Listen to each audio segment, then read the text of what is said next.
Bem-vindos! Meu nome é Ricardo Bentin e, com a ajuda de Deus, vamos trabalhar um tema interessante. Agora chamaremos elas de coordenadas polares. Nós já vimos um pouco de coordenadas cartesianas, então agora trabalharemos um outro sistema de coordenadas. Então, gente, simbora, simbora. Então, mais uma vez aqui, vamos usar o Teorema de Pitágoras. Como assim? Vejamos. Temos as nossas coordenadas x, y, coordenadas cartesianas, certinho. Elas vêm dadas por, agora vamos ver, né? Este valor seria o y e este valor seria o x, né? Então, se é assim, nós podemos traçar aqui nosso triângulo e falar, bom, essa linha que vamos chamar em verde satisfaz o teorema de Pitágoras. R quadrado igual a x quadrado mais y quadrado. Então, também podemos calcular esse ângulo aqui, onde a tangente de θ, deste ângulo θ aqui, é y sobre x. Então, temos essas questõezinhas aqui. Nós podemos calcular com x, y o r, e com x, y também podemos calcular a tangente do ângulo θ, ou se você quer, né, θ é igual a arcotangente disto, a função inversa. Bom, o importante aqui lembrar é que nós temos aqui dois números que em coordenadas cartesianas vão me representar esse ponto, e agora também podemos usar outros dois números, neste caso r e θ, para também representar este segmento aqui e esse ângulo aqui me representam o ponto aqui, né? A localização desse ponto aí. Pronto. Então temos isso, né? Então vamos definir aqui. Um ponto de R2 é caracterizado por dois números reais. Logo podemos escolher esses dois pontos como sendo, primeiro, o valor R, que representa a distância do ponto à origem, como vimos, e o segundo, o valor do ângulo do raio vetor com a horizontal, com um eixo positivo do x, certinho. Sendo assim, então, já temos nossas coordenadas polares. Sem esquecer que a relação que a gente acabou de ver com as coordenadas cartesianas são quais? R é a raiz quadrada positiva, porque um valor é uma distância, né? Aqui está a distância justamente para enfatizar que é positivo, né? E θ é o arcotangente, né? Essas seriam as relações para achar R e θ em termos de x e y. Pronto. Não temos truque aí. E a pergunta seria, como encontramos as relações inversas? Quer dizer, agora achar x e y em termos de R e θ.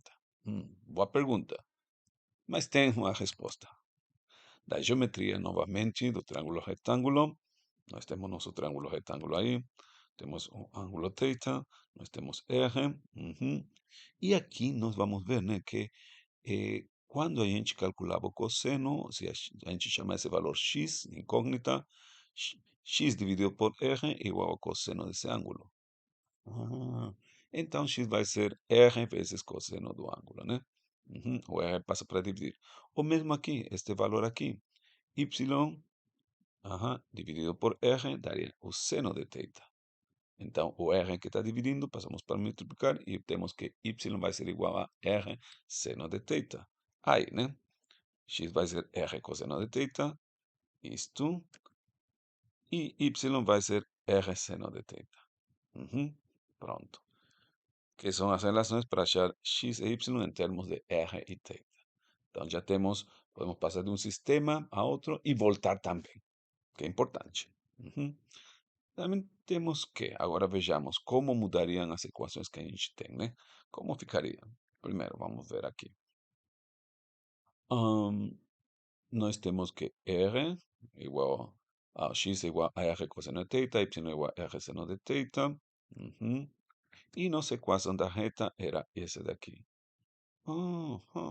Então, só seria colocar aqui no lugar de y, esse valor aqui, no lugar de R, esse valor aqui. Claro, façamos e tentemos escrever, né? Vamos fazer, essa é uma questão algébrica. Aqui colocamos R seno de θ, aqui colocamos R cosseno de θ, multiplicado por M, mais B, e tentemos colocar em evidência o R. Quer dizer, o R deixar sozinho num canto e R seria igual aqui. Vamos ver aí, então. Pronto, então, fazendo esse trabalhinho, tem uma pausinha agora. 1, 2, 3, 4, 5, 6, 7. Vamos a ver o que deu. Isto. E colocando em evidência o R, isolando o R, que vai ser agora uma função de θ. Uhum. Nós obteríamos essa expressãozinha aqui. Quer dizer, se eu conheço a equação da reta, que vem definida em essência pelos valores de m e b, posso transformar e falar que a equação em coordenadas polares vai ter essa forma. O b fica aqui e aqui ficaria menos m. Seno e cosseno. Uhum. Para fixar isto que acabamos de fazer, vejamos, né? Aham. Essa equação da reta em coordenadas polares. Então, para fixar, vamos ver um exemplinho. Dada em coordenadas cartesianas, esta equaçãozinha aqui. Esse seria o M, esse seria o B. Ah, então, se a gente quer colocar x igual a eh, r cosseno de θ, y igual a r seno de θ, pode fazer desse jeito. Ou, se não, a gente já escreve da forma que a gente acabou de falar, né?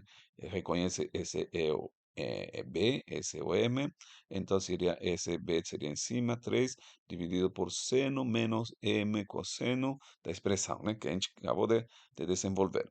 Uhum. Então, em coordenadas polares, tá aqui, né, o M, o aqui teria o menos M, isto. Então, essa seria a equação da reta, de esta reta em coordenadas polares. Uhum. Bom, e como que ficaria então agora na elipse? Uhum. Uhum. É parecido, né? Mas temos que ter a equação da elipse, digamos aqui, né? Esse daqui representa a elipse. No lugar de x vamos colocar esse r cosseno, no lugar de y r seno, tentar isolar, né?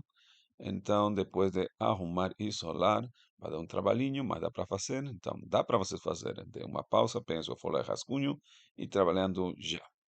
Agora.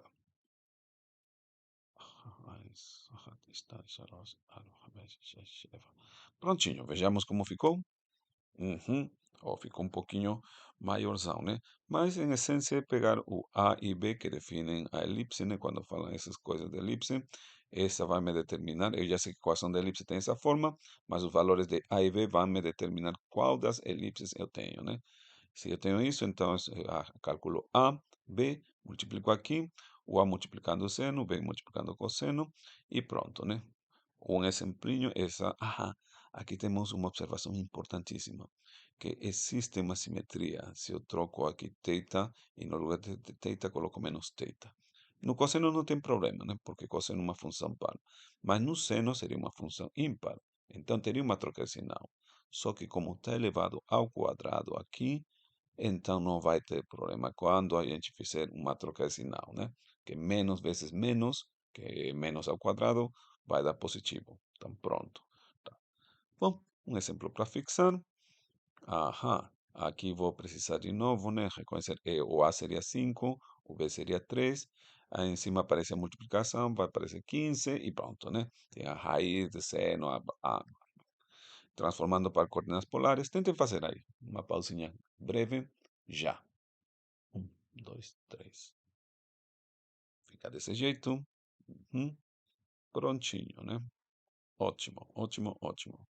Muito bom, muito bom. E hipérbole? Uhum. É parecidíssimo. Colocamos esses valores na equação de hipérbole. Vai ser bem parecido, só vai ter uma troca de sinal. Vocês já estão vendo, né? Mas é uma boa forma de vocês refazer a questão algébrica. Uhum. Trabalhar com álgebra é muito importante, né? Já estamos vendo. Então, depois de arrumar, isolar, receita, imagino que já estão fazendo, ou dêem uma pausa vocês mesmos. Pausa, trabalhem já. 1, 2, 3, 4, 5. Ok, ficou? Uhum. É parecidíssimo, só tem uma troca de sinal. E aqui tem um seno desse lado agora, né? E o cosseno está aqui com B. Uhum. Pronto. Também tem essa simetria? Também existe essa simetria, né? Simetria vai ajudar, sempre ajuda, né? No lugar de fazer uma coisa, diminui pela metade. Uhum. Se tem mais simetrias, diminui mais ainda, né? O trabalhinho. Bom, para fixar isto, vejamos a hipérbole em coordenadas cartesianas. Uhum. Essa é a equação de hipérbole. Se é assim, Então, reconhecemos quem é o A, A vale 3, B vale 4, então vai aparecer aqui 3 vezes 4, 12 no numerador, raiz quadrada, B vai ser 16, B ao quadrado é 16, cosseno ao quadrado, menos, porque tem um menos agora, né? O 3, 9, seno quadrado. Pronto. Então, coordenadas ficou assim. Certíssimo, sertão. Uhum. Dada a circunferência, vamos ver agora a questão da circunferência. Vai dar trabalhão também, né? Mas temos que trabalhar, está na Bíblia. 6 dias trabalharás, né? Trabalhar é bom, é muito bom, aliás. Temos a equação da circunferência de raio R maiúsculo e colocamos os valores, né? No lugar de x, cosseno, ajá, R cosseno, R minúsculo, observen, o R é a distância ao ponto, não é o raio mesmo, né? R minúsculo, ah, cosseno de θ, R minúsculo seno de θ. Tentem simplificar o que puder e vejam o que dá, né? Ajá. E não esqueçamos que este é um caso especial da elipse, onde A e B são iguais, né? Igual a R. Então, se vocês querem, podem fazer desse jeito, de outro jeito, mas, bom, de um jeito ou do outro, simplificando, chegamos em quê? Que R de θ é o valor constante R, que era mais ou menos de se esperar, né? Uhum. Esse sim tem simetria em todo canto, né? Já que quando coloco θ por menos θ por menos... não tem problema, né? Não muda porque aqui até não depende de θ. Uhum. Então tem simetria para todos os ângulos. Bom, bom, bom. Já temos várias coisinhas, né? Legal. E a parábola? Já vimos a equação da reta, a equação da circunferência agorinha, elipse, hipérbole e a parábola. A parábola é um caso bem interessante. Então, para isso, vamos analisar algumas coisinhas que vão nos ajudar a ampliar os horizontes neste caso, né? Ela vai nos ajudar a ampliar muito horizonte neste caso. Então, vamos ver agora. Vou tentar aqui, né? Antes disso, não, vamos ver mesmo. Uma observação antiga. Qual que é essa observação antiga? Bom, vejamos. Se temos esses cones aí, né? Cone que vai para cima, um cone que vai para baixo. Na teoria da relatividade fala, ou também utilizam algo parecido, fala que futuro absoluto, passado absoluto, e nós estamos no presente aqui, bem na pontinha, né? Tá bom. Aqui temos, se a gente traz, coloca um plano assim paralelo, né, ao plano de simetria desses cones aí, vamos ter aqui uma circunferência.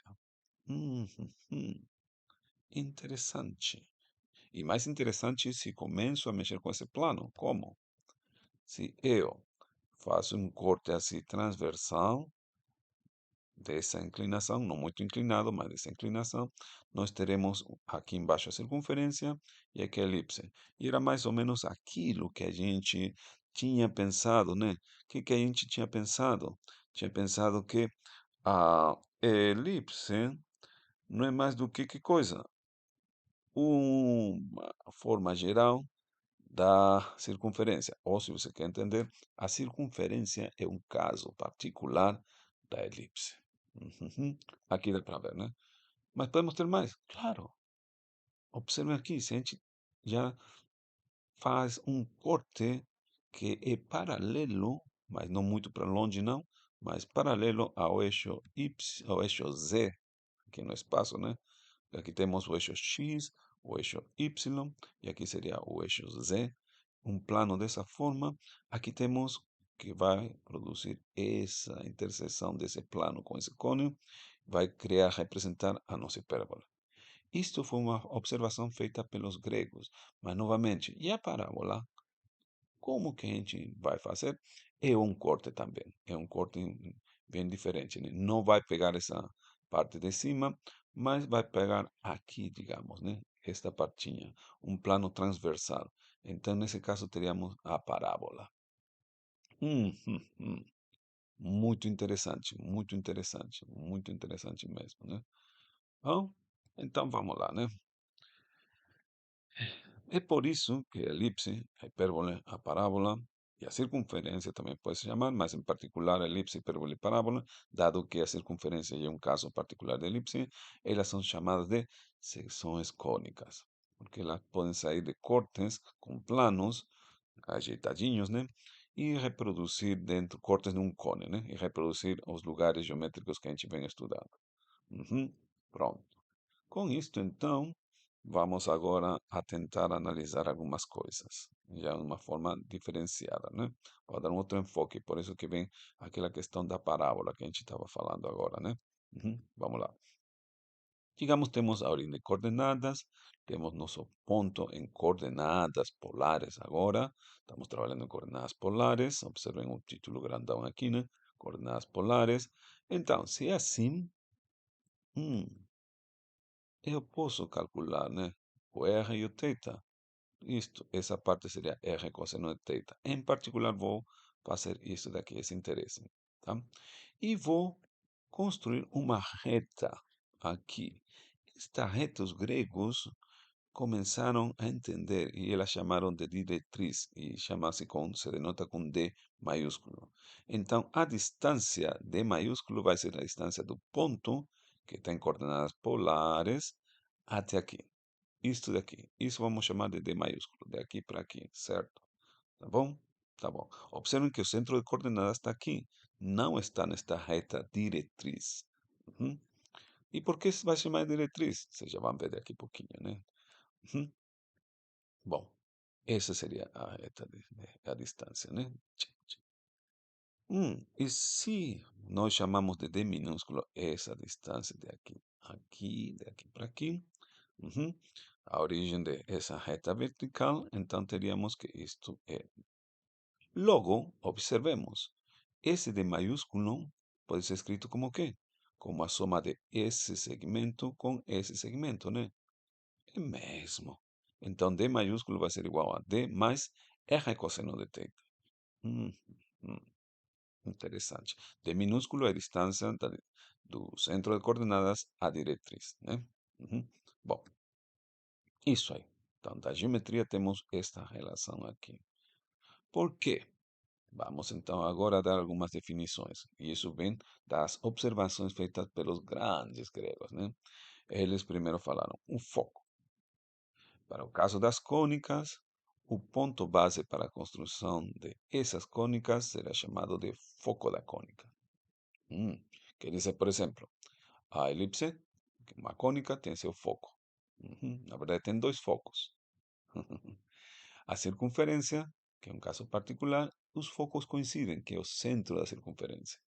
O hipérbole tem seu foco também, e a parábola também, que é uma cônica, tem seu foco. Ótimo.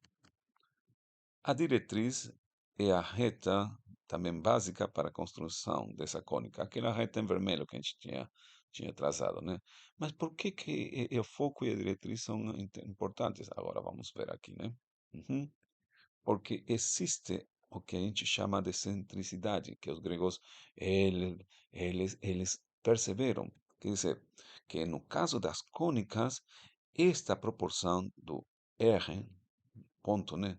Lembram? R é a distância do centro de coordenadas até o, o ponto e a distância D, que é a distância do ponto à diretriz, essa sempre no caso das cônicas não muda. Você pode pegar quaisquer ponto da cônica, por aqui em cima, se você faz, calculo o valor R e calculo o valor de D e faço a quociente, tudo dá um valor. Mas pego outro ponto, digamos, embaixo. Faço a mesma coisa, calculo R dividido por D, vai dar o mesmo. Então, esta foi uma grande descoberta feita nos gregos, que a excentricidade, ela sempre é um valor constante para as cônicas. Uhum. É uma coisa meio excêntrica, talvez por isso eles colocaram aí o nome dela, né? Uhum. De excentricidade. Mas, bom, continuemos com esta ideia, né? Se é assim, então, nós tínhamos que D maiúsculo era igual a D minúsculo mais R cosseno de θ. Certo. Mas da definição de excentricidade, nós podemos colocar que o R é igual a ED. Então, aqui seria ED. Ah, então posso colocar aqui, passar para aqui, por D, para aqui, tentar escrever. Legal, legal, legal. Então, fazendo um pouquinho de álgebra e chamando R maiúsculo de ED. Para quê? Para que aqui possamos tirar esse D e colocar também a excentricidade aqui, né? Então, se assim, observem, aham, R vai ser igual a ED, uhum, daqui da excentricidade, aqui vai ser R, que vem de ED, né? Aham, aqui vai ser ER cosseno, bom, bom, bom, bom. Trabalhando um pouquinho isto, nós podemos isolar e falar que o R de θ vai ser igual a esse R maiúsculo dividido por um menos E cosseno de θ. Uhum. Então, onde que vai ter a distinção? E aqui que vem a beleza, né? A distinção dos lugares geométricos para as cônicas, vai depender de esse valor do E aqui. Uhum. Como assim? Vejamos. Falando, se E vale zero, temos a circunferência raio zero. Quer dizer, esta equaçãozinha daqui, nós colocamos, né, igual a zero, e ficou, bateu mesmo, né? Que interessante. Tá bom. Mas os gregos continuaram analisando. Se E está entre zero e 1, temos uma elipse. Se E vale 1, em particular, temos a parábola. E se E é maior do que 1, temos hipérbole. Uhum. Era justo esta a equação que estava faltando, né? Que a gente tinha, lembra? R para parábola. R de θ igual a parábola. Nós tínhamos calculado a circunferência, nós tínhamos calculado uma reta, nós tínhamos visto também para o caso da hipérbole, no caso da elipse, mas estava faltando para parábola. Uhum. Que interessante. Bom, bom, bom. Observen que tudo isto foi feito pelos antigos gregos. Essas, é isso o motor, né, da ciência, a curiosidade e tentar ver, tentar descobrir algo. Neste caso, eles descobriram que o valor que o valor da excentricidade é uma constante, né? Aham. Que bom, né? Excelente. Que é o R sobre D. Pronto, pronto, pronto, pronto. A relação, né? Pronto.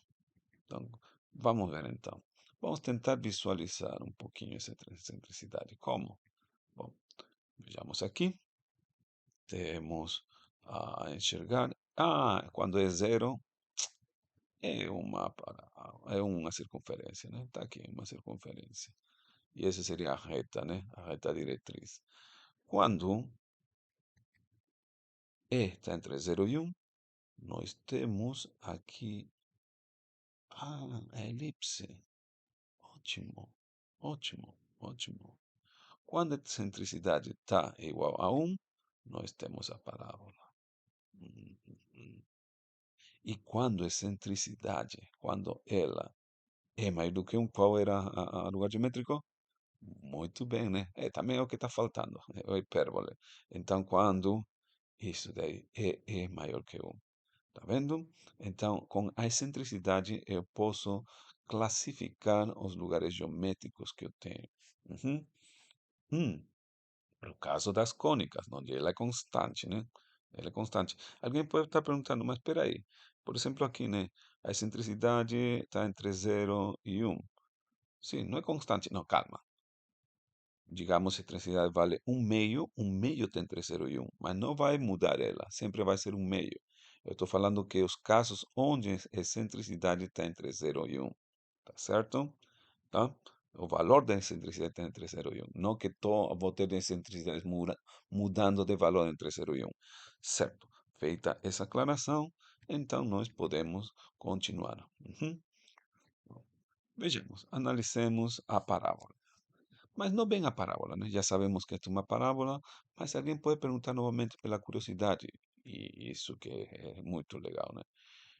Aqui tenho que este valor que está aqui no denominador, né? O que aconteceria se eu colocasse só no numerador? Como assim? Quer dizer, agora teria outro lugar geométrico. Claro, vai ser diferente, né? Não é mais a parábola. É esse lugar geométrico, um menos cosseno de θ. Hum, hum, é, só por curiosidade, né? E como eu posso ver qual seria a forma deste lugar geométrico? Hum, hum. Bom, Primeira coisa, eu posso me ajudar falando cosseno de θ é uma função par. Então, aqui eu tenho uma simetria. Quer dizer, se eu coloco θ por menos θ, vai ter que essa expressão não altera, não muda. Então, existe essa simetria. Quer dizer, se eu quero calcular os valores, né, de θ, começando em zero, pi meios, ou pi sextos, pi meios, pi tercios, e aí vai indo, né? O que eu faço aqui, nos valores positivos de θ, vai refletir aqui nos valores de baixo, por causa da simetria no θ, tanto para θ positivo e θ negativo, né? Hum, hum, isso ajuda bastante. Faz com que eu não tenha que calcular um monte de valores. Só vamos calcular alguns valores, né? Então, vejamos, isto já a gente fez, vamos passando rapidinho, porque o tempo está passando, o tempo está indo e a secretária já está aí, né? Com um carão sobre o tempo. Mas estamos com bom tempo, mas está certo. Tem que cumprir os prazos que a gente determinou, que seria entre 22 e 32 minutos. Então, vamos lá. Encontraremos alguns pontos entre 0 e π. Uhum. Bom, em 0 e π é fácil, porque aqui 0, então R vale 1, né? Tá bom, mas, por exemplo, em outros pontos, aí, né? Oh, desculpem, em π vale menos 1, então vai dar 2. Aqui estão os pontos 0, ponto. E aqui temos alguns pontos. Pi quartos vale isto, é só colocar, né? Cosseno de pi quartos, raiz de 2 sobre 2, está aqui. Em π meios, o cosseno vale 0, então isso 0 vale 1. E quando vale 3 pi quartos, o cosseno é negativo, vai dar menos raiz de 2 sobre 2 e teria esses valores, né? Então, vou tentar colocar e ver como vai evoluindo nossa forma geométrica aqui, que não conhecemos bem, né? Então, vejamos. Vamos tentar visualizar. Uhum. Esse é o valor para 0 e pi quartos, certo? Vai aqui. Se você quer fazer mais pontinhos, vai dar essa partezinha aqui, né? Mas nós vimos também para o caso de pi meios. Aí, caso de pi meios, uhum, tá indo, né? E depois vai chegar em 3 pi meios, que era 1 mais raiz de 2, vai crescer um pouquinho, raiz de 2 sobre 2, né? Vai crescer um pouquinho, aí depois começa a diminuir. Isto é para o caso de 3 pi quartos, e depois vai começar a diminuir mais ainda, né? Aham, até chegar no valor de 2 para x. Isso mesmo. Isso aí. Papi, desculpe. Uhum. Mas a questão é que, dada a simetria, o que tenho aqui tem que refletir embaixo. E como reflete, vai ficar uma figura bem interessantinha, né? Fica isto, que o pessoal chamou de cardioide, porque parece um coração, né? Cardio é uma palavra que a gente associa com coração, então temos aqui a cardioide. Uhum, uhum. Bom, bom. Que interessante, né? É isso que é uma coisa bem interessante das coordenadas polares, né? Que nos dá outras figuras que na prática a gente não conheceria tranquilamente. Por exemplo, né? A gente tem a reta, tem a circunferência, tem a elipse, tem a parábola, mas agora apareceu um outro lugar geométrico, cardioide, né? Uhum, uhum. Não é não é uma função, mas a semicardioide é sim. Pronto, prontinho. Vamos então continuar aqui, né? Continuemos aqui. Já estamos finalizando pelo tempo, né? Então vamos dar as considerações finais. Nós vimos as transformações de R em θ para XY, era isto, né? XY pode ser escrito em forma de R cosseno de θ, R seno de θ para Y. Uhum. E também as inversas. Nós vimos também, né? Uhum. R vai ser igual a que isto. Isto veio com o termo de Pitágoras, isto veio da construção da tangente do ângulo, né? Oh, aqui tem um pequeno erro. Aqui é θ. Aqui é θ. Secretária. Peço desculpas novamente. Aqui um θ, tá? Vejam se nos slides anteriores aparecia aqui y, mas aqui um θ, certo? Bom, e também, que mais vimos? Nós vimos como o que são as cônicas, escrevemos equações em coordenadas polares delas. Nós vimos também que definimos o que era foco, a diretriz e, em particular, a excentricidade. E com ela, com ela construímos as equações, né, das cônicas e ainda de brindes nós vimos a cardioide. Uhum. A equação das cônicas no centro no foco, em forma geral, é essa de aí. Uhum. E também o caso interessante da cardioide, que está também aí, né? Bem legal ter esta partezinha aqui, né? Então, gente, vamos lá, né? Shalom. Se for a vontade de Deus, a gente se vê na próxima aula. Literal Lekulam, auf Wiedersehen.